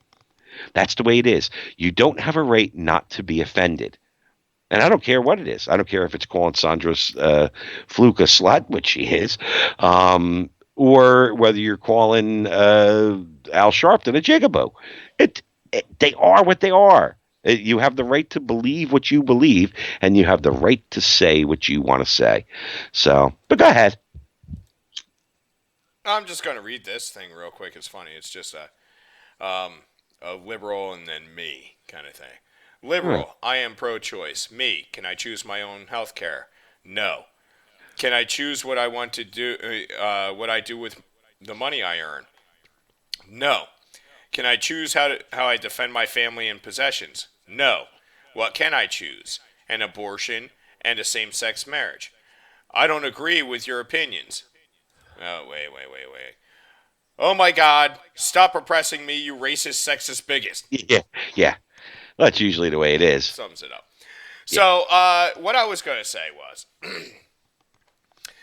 have you heard of Che Garcia? Che Garcia. Or it's Chuy Garcia. Chuy Garcia? The name does ring a bell. Okay, so this is from Reason.com. The Democrats have a new Warren / de Blasio, and he's awful. Rahm Emanuel, who's awful in his own right, Rahm Emanuel challenger Che Garcia is setting progressive hearts aflutter, largely because his economic ideas are terrible. Progressives from coast to coast are getting all giddy about the unlikely runoff election challenge to incumbent Chicago Mayor Rahm Emanuel by Cook County Commissioner Jesus Chuy Garcia. NPR calls it, quote, a race that's signaling a deeper growing divide between liberal and more moderate Democrats, end quote, noting several national progressive groups, including Democracy for America, MoveOn.org, and the American Federation of Teachers, have banded together to take the fight to Emanuel in what they see as a fight between the Elizabeth Warren wing and the Wall Street wing of the Democratic Party. Howard Dean is all in for Choi. Salon and In These Times are wiggling their fingers. The Nation sent out. The Nation is that's like a magazine or something. Sent out an email advertisement paid for by the Garcia campaign, featuring a sales pitch from Nation contributor and Choi supporter Rick Perlstein. Sample from the noted historian of the American right. Let's tell Rahm Emanuel that his agenda of privatization, austerity, and authoritarian governance embodies everything that is awful in a Democratic Party, politics now and has to go. We have a genuine chance to shake up the Democratic Party before the 2016 election. Give $5 or $15. If Garcia's campaign does indeed symbolize one side of a democratic civil war, then the party's historic nationwide drubbing in November 2014 could be more a precursor than midterm outlier. That's because Garcia's populist brand of public sector union economics does not travel well outside of the inner sanctum of decaying blue cities. And make no mistake, Chicago right now is an absolute basket case. The city's public sector pensions are underfunded by a mind-numbing $20 billion. This is from Chicago alone. Keep that in mind. Moody's downgraded Chicago's debt last month to 2 notches above junk. And the 2016 budget must include $550 million pig in a python pension payment. There is no way to bridge the gap without cutting either current spending or pension promises to current public sector employees. Garcia has ruled out both. What a surprise. On the state level, he proposes reversing each proposed spending program, program cut by new Governor Bruce Rauner, and replacing them with revenue increases. On the local level, by the way, what would be a revenue increase? Taxes. Oh, tax. There we go. Okay. Yeah. So, there we go. Just like de Blasio. On the local level, he has been remarkably vague, saying little beyond that every option should be on the table. Here's what he explained. Here's how he explained his approach to the New York Times. I can't even wait to read this. Asked where he would look for that money in the budget, Mr. Garcia said he would offer more details after the election. I will rely on the recommendations made by experts in the field shortly after I am elected mayor, he said. Then we will engage in conversations with all stakeholders. Then decisions will be made. So basically, you gotta pass it before you see what's in it. Well, yeah. When asked by a semi-exasperated Salon interviewer for a second time about just what exactly he would do about the budget crisis, Garcia replied, "We're spending $100 million on police overtime at present. Because we're understaffed in the Chicago Police Department, we begin by taking a portion of that overtime to hire additional police officers to begin getting us to the 1,000 additional police officers that we need on the street. That's right. To solve the public sector," I'm glad they said it, "to solve the public sector spending obligation crisis, what we really need to do is hire more cops. And please don't get him started about teachers. Like Bill de Blasio in New York, Choi is running explicitly against educational choice, which is hardly surprising, considering that he was the handpicked candidate of the Chicago Teachers Union Union president and progressive superstar Karen Lewis, who would have run herself if it weren't for a brain tumor called liberalism. Yeah. I'm rooting for that tumor, I'll tell you. See, this is where I guess I am totally like a sociopath, because I'm rooting for the brain tumor, not the bitch. Okay? Oh, yeah. Oh, absolutely. His first campaign ad is a full-throated attack against charter schools. In the commercial, Garcia stands in front of the now-shuttered Marconi Elementary Community Academy in West Garfield Park and accuses Emanuel of being out for big corporate interests instead of children.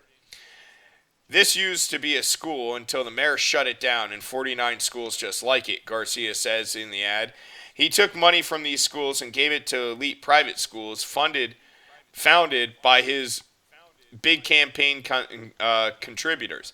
I will stop privatizing our public schools. As both Emanuel and the Chicago Tribune pointed out, by private, Garcia actually means public, but operated by someone other than the Chicago Teachers Union. Emanuel has opened 31 charter schools while closing those 49 underperforming traditional schools. To Choi and his supporters, that's untenable. I will put an end to that, he told Democracy Now!, which is a big communist. Yeah. Yeah. I don't. They really have some nerve to actually call it Democracy Now! I mean, it's it's the same. There's also a big. I'm going to call it a website, but it's more like a chat room. But it's called the Democratic Underground, and this thing is nothing but they just might as well call it the Commie Underground. So it's unbelievable. It really is. So I'm gonna. I'm sorry. I'm gonna try to skim this a little bit.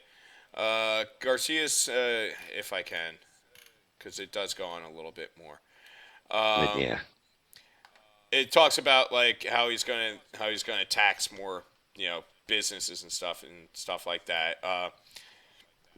Why is this a crazy local politics idea? Because local. Imagine Thousand Oaks, California, imposing a targeted tax on biotech companies, or Detroit levying an extra fee on automakers. It's like taping a "Please leave the city" sign on the front door. Lewis's response to this objection speaks volumes about contemporary progressive politics. This is an opportunity to actually make heroes out of these people. Instead of everybody being angry at them about their money and their greed and all these other things, this is an opportunity for them to say, you know what, we're part of the city. We love this city. We'd like to see the city work. We'd like to take part in the process, and this tax isn't going to be enough to make us want to go.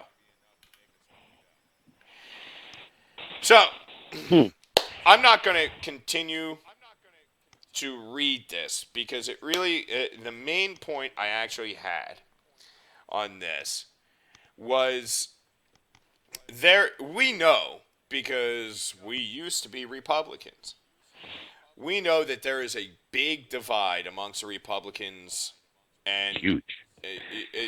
Between Republicans, there's big R Republicans, little R Republicans, that kind of stuff. I mean, we're not even Republicans anymore. I mean, we're not. But we do. The Republicans aren't Republicans anymore. Yeah, but the Republicans aren't Republicans. But we do recognize that probably the way to if you're going to work within that system, it is to take over the system. It's to take over the Republican Party. They've certainly excluded any chance of a third party.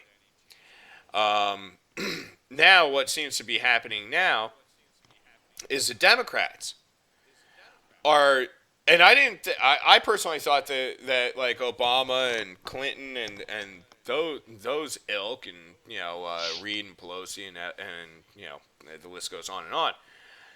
I personally thought they were pretty damn socialist in true socialist terms. What socialism really is. Socialism is not about being equal. It's about corporations and the state working together and scratching each other's backs, which they've done quite well. They've done it very well. But now you've got they've made it an art form.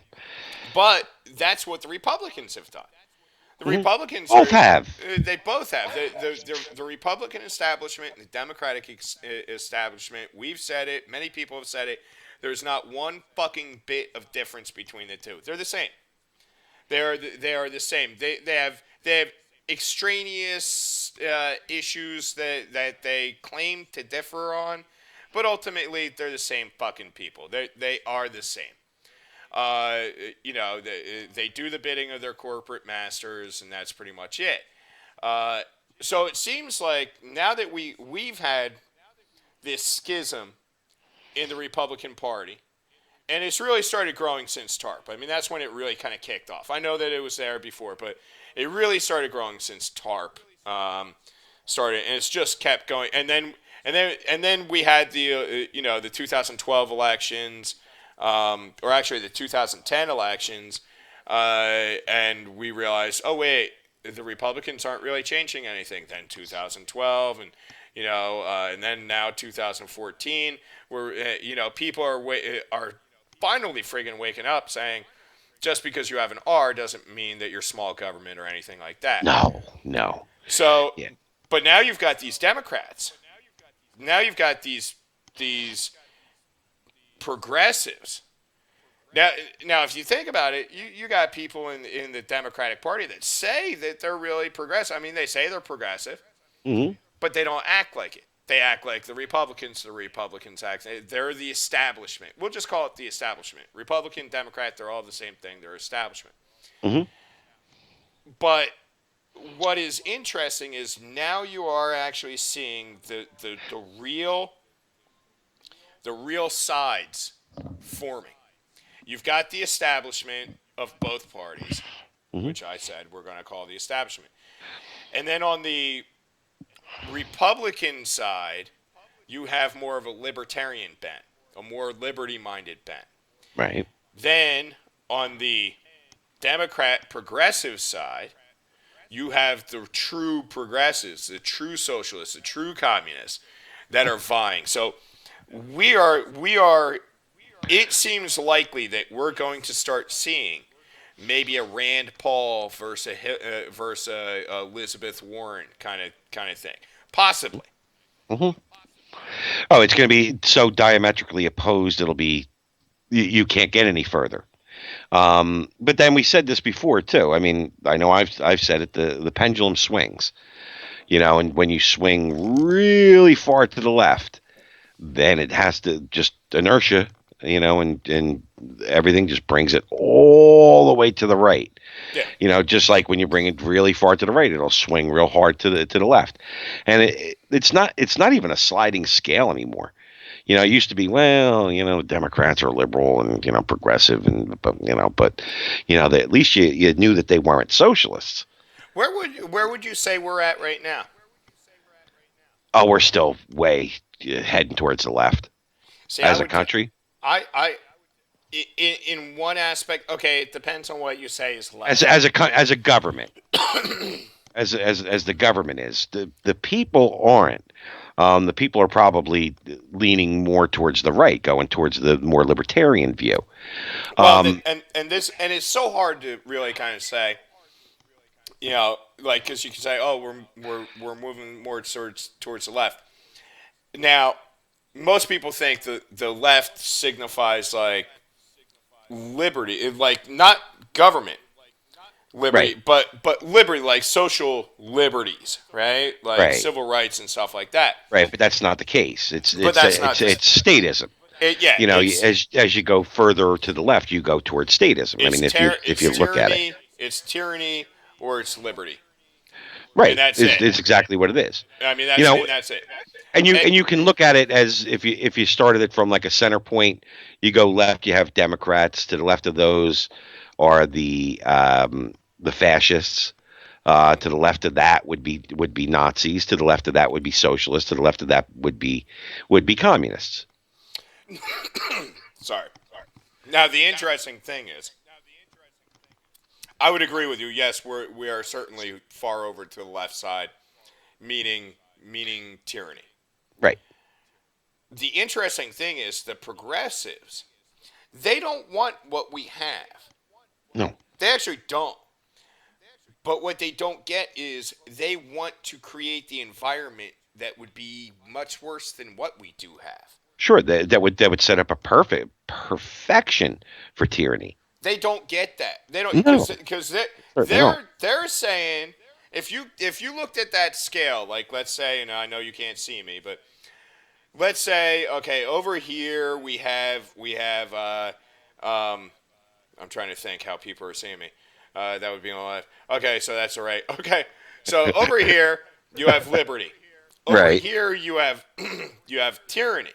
Right. Now they think that they're over here by the liberty side because they want to have all this social justice and stuff, which they think is liberty. They think it's equality. They think equality equals liberty. Equals liberty, but it doesn't. What it actually creates is they think they're over here, but they're actually moving. Now I got to move the scale over. They're actually moving over here, which there's an opening here. Mm-hmm. And that is for this right here, the tyranny, to step right into what they've created, that little vacuum. Now you're done. It's over. It's oligarchy. So now here's how I see things, Pete. And this is kind of where I'm kind of bringing this all to. We've got a division happening. So now you've got kind of three base things. Both kind of the people, the non-establishment people of both parties are pissed off at the establishment of their party. Mm-hmm. And vice versa, of both parties. Mm-hmm. So you've got, now I'm burping up my cider. Burp. Bless me. God bless you. You missed it. Too bad you couldn't see, because when you were talking, I came over and I had my scarecrow shirt on, and I was like sitting there like kind of like making it like take drinks of the scarecrow of drinking the apple cider, and it was going like, oh. What do you want from me? So anyway, so let's say we do get that, the polarization.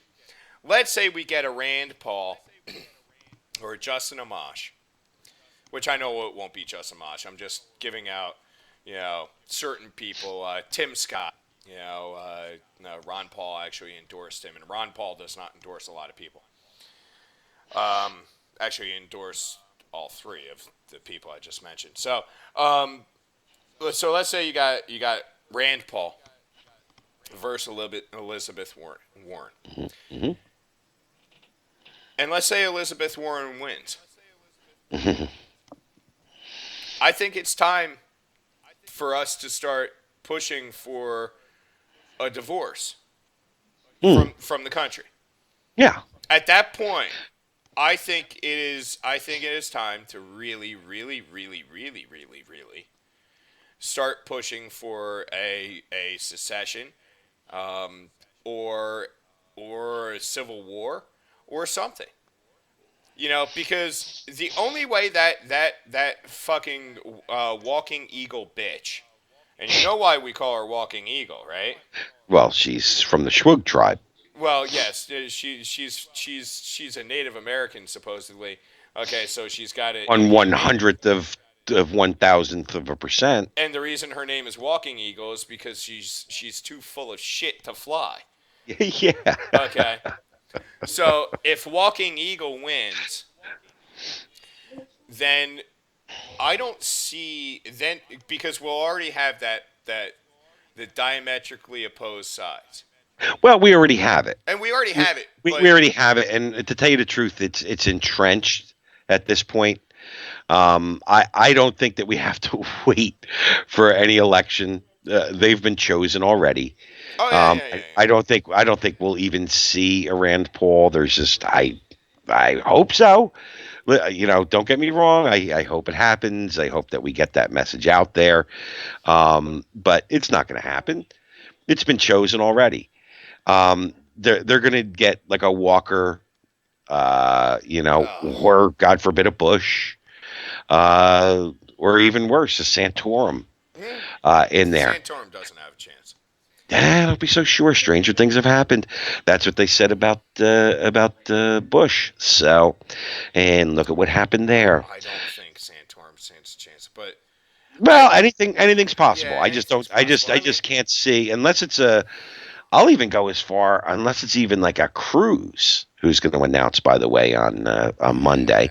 That bothers me. But I'll even go as far as saying that. Saying what? You're not going to get it.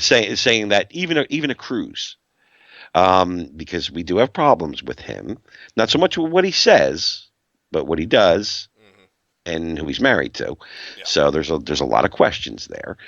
But I can't see it. But it's not what it's been chosen. It's already been chosen. It won't be a Democrat. It won't be a Democrat. It's it's time for the Republicans now. The last time that we actually had 12 years of a single party was Reagan. You had 8 years, and then you had 4 years of George H. Bush. Yeah. Now we could say that it was really 8 years of a Republican and 4 years of a progressive piece of New World Order piece of shit. But he still did have an R behind his name. So and then you paid for it. You had 8 years then of Clinton, and then you had 8 years of Bush. Usually you're going to get your 8 years is about what you're going to get. So, but with the ever growing population of dependence upon the government. Oh yeah, it's horrendous. So it's going to be the establishment from either party. It doesn't really matter because they're the same. They're same. There's no difference. The game is tilted, folks. The game is rigged. No matter who gets there now, don't expect it to be anyone that's going to be good for you or good for the country. It's just going to be the same direction, albeit maybe a little slightly slower. But it's still going to be the same direction. There's no true conservatives there, or true libertarian leaning. And I can't vote for the libertarians. I just can't. I can't. When they start putting crap in their platforms, where do you think you're going with that? It's got it. I mean, you're not going anywhere, man. You're not. I don't care about all the other crap. I don't care about that. You'd stop the social stuff. Let's get away from that. We have major problems, so we need to fix. We don't care about. It's got to be. Yeah, and we've talked about that. I mean, I will vote for the libertarian, but. But they're not going to go anywhere if they keep just trying to. If their major party platform is legalizing pot, you're not going to get anywhere. Tough. Their whole thing is stupid politics. I mean, the first things in their platform are pot and fags. I mean, really? Do we really need to go there? It's just I really don't need it.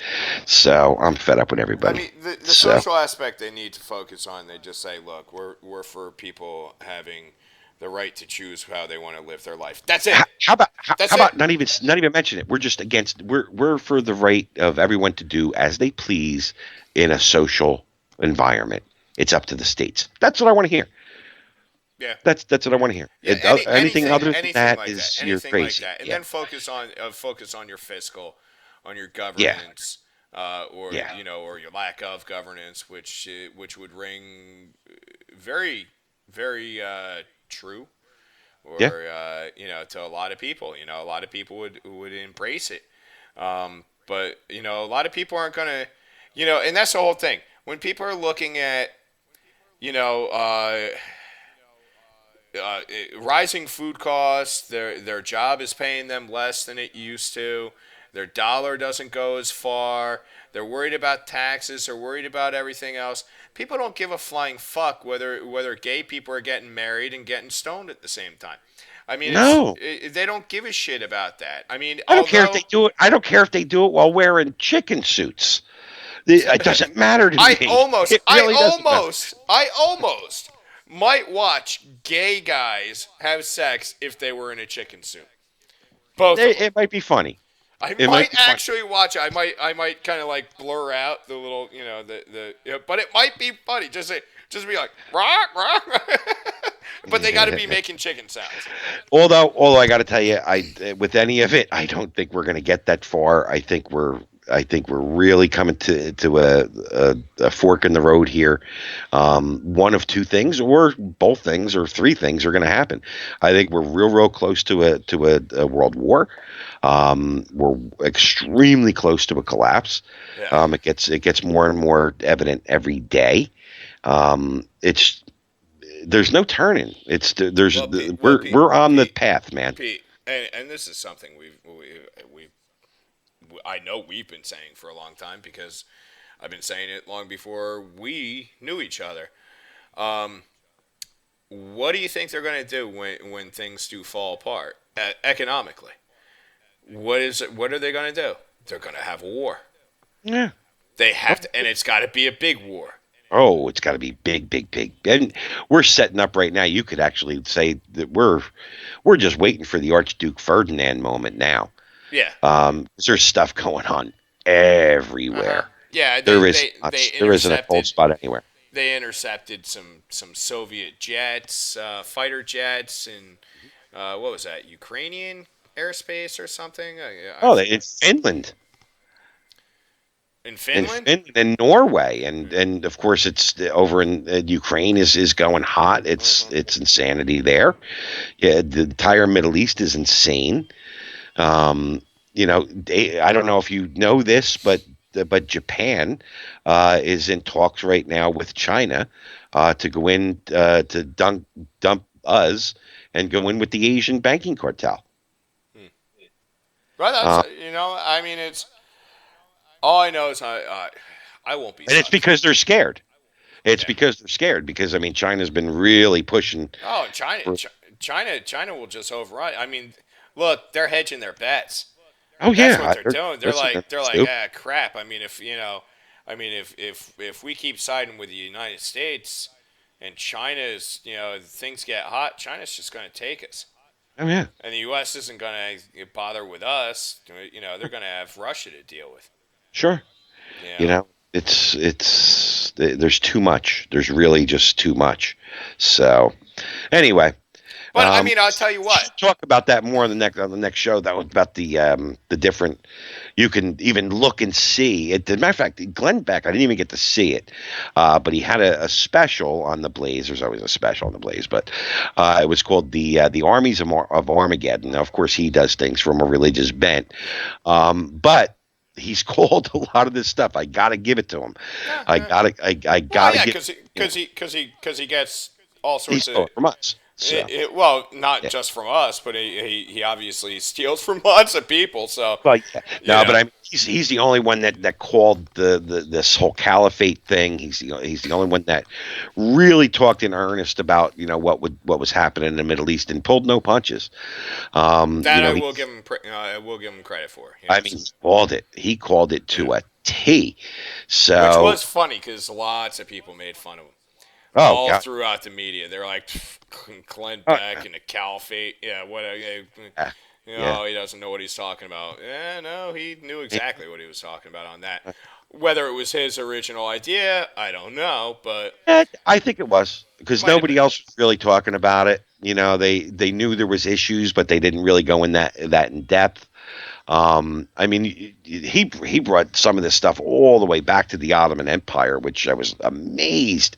As I started to look into it, I was like, "Holy crap, he's 100% right." Yeah. So, no. I mean, whatever his source was, whether it was himself or somebody else, he was. I'm sure there's people there helping him. There's. Yeah. Whether he ripped it off, the initial idea is what I'm saying. I don't trust that he is the one that is gathering all the information. No, he's got staffs of hundreds of people too. From our own experience, I don't give him the total credit, even if he may deserve it, because I know he rips people off like he ripped us off. So, which I'm not bitter about it, but I would kick him in the not at nuts all if I met him. But anyway, we're at 9:21, so we're into Donnie's time. So and we actually, basically, we're technically really just about at 2 hours because we are at 2 hours, because we started late. Because we fucking dicked around trying to figure stuff out. So anyway, Mr. Pete, you have a good night. I'm gonna go and I gotta go anyway because I've long polished off that sinful apple cider, whatever it is, Angry Orchard sinful apple. Sinful apple. For the sociopath that I am. Right, for the sociopath in you. So, all right, well, enjoy. We'll be back on again on Wednesday. Actually, you will be. I'm not sure whether I will be just yet. It's I have another week. Is your son almost done with that? Almost done. So, I think this week's the last week. So. Oh, and by the way, thanks for calling me and wishing me a happy birthday, Usac. Yes, and happy belated birthday. So. Anyway. Enjoy your sinful apple cider. We'll see you on Wednesday at 7. And be sure to tune in to Wednesday at 8. At 8, I'm sorry. 8. This is why we got and I was going to talk to Donnie. Donnie actually suggested maybe they might switch their time or whatever. I don't know. But I think we should just make it 8 and 8 regardless. Okay, well, let's see. All righty. We'll talk about it. Okay. Sounds good. I'll see you later. Enjoy and adios, you chicken plucking little stinkers. Fuck everyone. Good night, you.